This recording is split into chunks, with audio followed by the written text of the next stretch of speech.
Hermanos, paz y bien en este primer domingo del mes de mayo, mes de las flores de la Virgen María.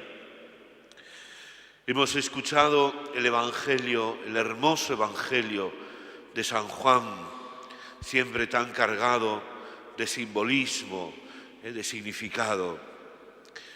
En esta ocasión el evangelista utiliza una imagen que es muy común en todo el Antiguo Testamento, sobre todo, que se repite muchas veces en los profetas, para transmitirnos, para, digamos, que podamos comprender lo que la revelación de Dios, lo que Dios nos dice y quiere, pues los escritores de la Biblia, de la palabra de Dios, utilizan imágenes tomadas de la vida cotidiana, de la vida de todos los días, de lo que todos los hombres de aquel tiempo y de aquel lugar conocían.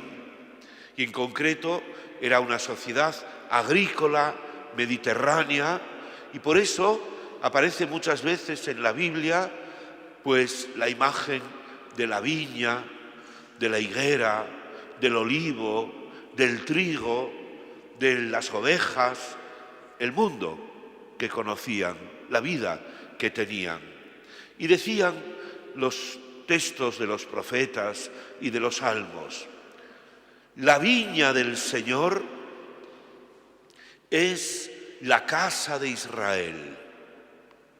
Israel, el pueblo santo de Dios, el pueblo elegido, el pueblo de la alianza, es comparado con la viña, con una viña que el Señor tiene, que el Señor cuida con esmero, con amor, constantemente. La viña del Señor es Israel, la casa de Israel. Pero esa viña, ese Israel, ese pueblo de Dios, a pesar de todos los cuidados, de todo el amor con que Dios lo ha siempre protegido, no ha dado los frutos que esperaba. Esperaba, dice un profeta, esperaba uvas y ha dado agrazones. Esperaba justicia y ha dado injusticia. Es como una frustración constante del Señor, de Dios, porque no da fruto, un buen fruto, ese pueblo, este pueblo santo de Dios. Por eso dice el Señor, es como una palabra de revelación. ¿Quién es Él? Dice, yo soy, dice, la vid verdadera. Aquí el acento está en el adjetivo verdadero. ¿Por qué Jesús es la vid verdadera?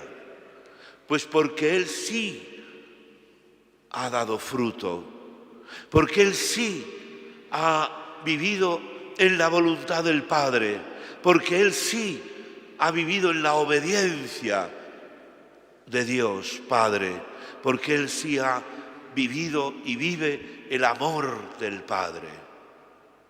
Yo soy la vid verdadera, la que da frutos de salvación para todos los hombres.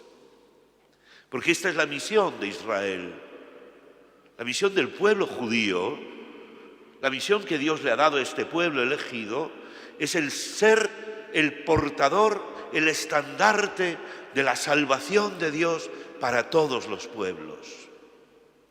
Pues esto es lo que ha realizado nuestro Señor Jesucristo, nuestra salvación. Y por eso añade, vosotros, es decir, nosotros, sois los sarmientos. Una imagen de la agricultura, el injertar en un árbol otro, para que dé un fruto mejor y mayor. Vosotros sois los sarmientos. Nosotros hemos sido injertados en Cristo, hemos sido metidos en Él. ¿Cuándo hemos sido injertados en Cristo? En nuestro bautismo. Cuando somos bautizados, el Señor nos hace suyos, nos une a Él. Por eso también nosotros tenemos que preguntarnos si damos fruto con nuestra vida, en nuestra realidad. Estamos injertados en Cristo, estamos unidos a Él, recibimos de Él la savia de la vida espiritual. Es el Espíritu Santo que se nos da en el bautismo y la confirmación para que puedas tener la vida de Cristo.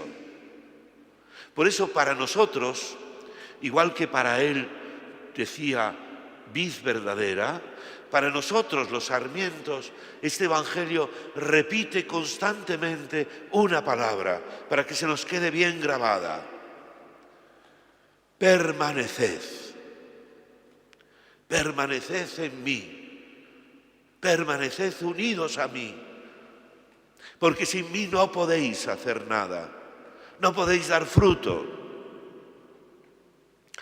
Mirad, hay muchos que dicen que se puede ser como los cristianos, que se puede ser y hacer lo mismo que hace un cristiano sin necesidad de ser cristiano, sin necesidad de estar en la iglesia. Porque como somos buenos, como tenemos valores, como tenemos la voluntad de hacerlo, pues lo hacemos.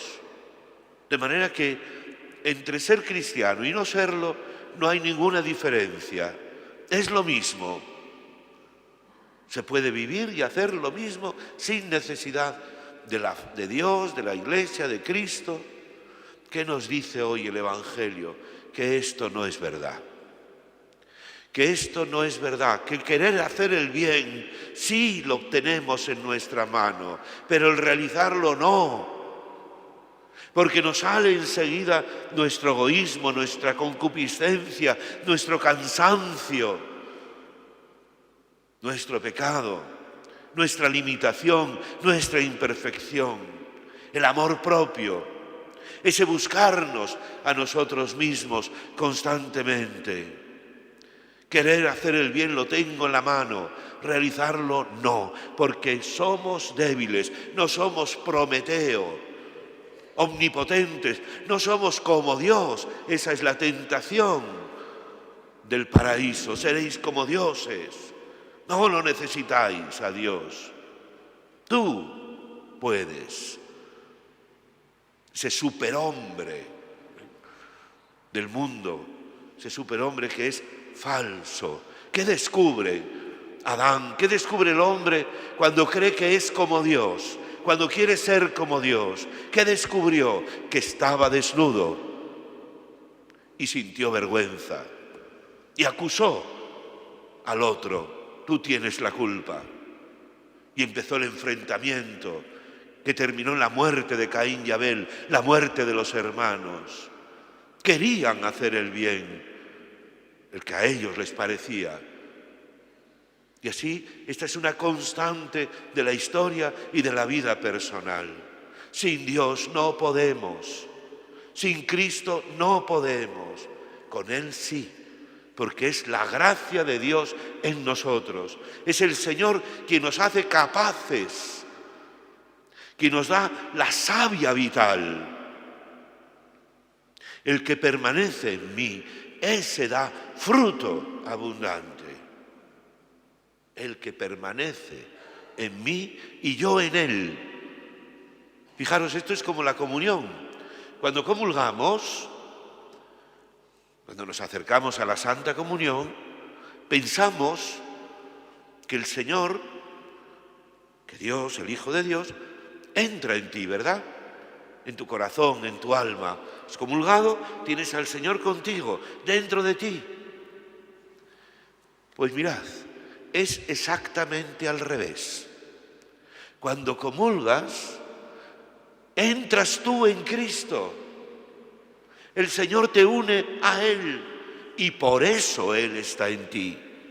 Porque tú estás en Él está en ti. Y por eso tú puedes empezar a vivir un poquito como el Señor. Porque el que dice que es cristiano, el que dice que es de Cristo, debe vivir como Él vivió. Debe amar como Él nos ama. ¿Y quién puede amar como Cristo? ¿Quién puede amar al enemigo? ¿Quién puede amar al que te desprecia? ¿Quién puede amar al que te condena? Dios nos ama siempre. ¿Quién puede amar? ¿Quién puede tener ese amar, el amor de Dios, sin Dios? No podemos. Permaneced en mí. Esta unión con Cristo es lo fundamental. Por eso dice, daréis fruto abundante. ¿Y qué fruto es ese? ¿Cuál es el fruto de estar con Cristo? Dice, cumplid mi mandamiento. Y su mandamiento es este: que creamos en Él, es decir, que estemos unidos a Él y que os améis unos a otros como yo os he amado. No es simplemente que amemos, no, eso ya lo tenemos por naturaleza. No es que ames, no, es como yo os he amado. Y Cristo nos ama aunque seamos malos, aunque no seamos buenos. Para que yo pueda amar como Él ama, necesito tenerle a Él. Esto es lo fundamental. ¿Cómo? ¿Cómo puedo amar como Él ama? ¿Cómo puedo tener su amor de verdad? Es decir, con obras. No de pensamiento, con obras. ¿Y qué obras?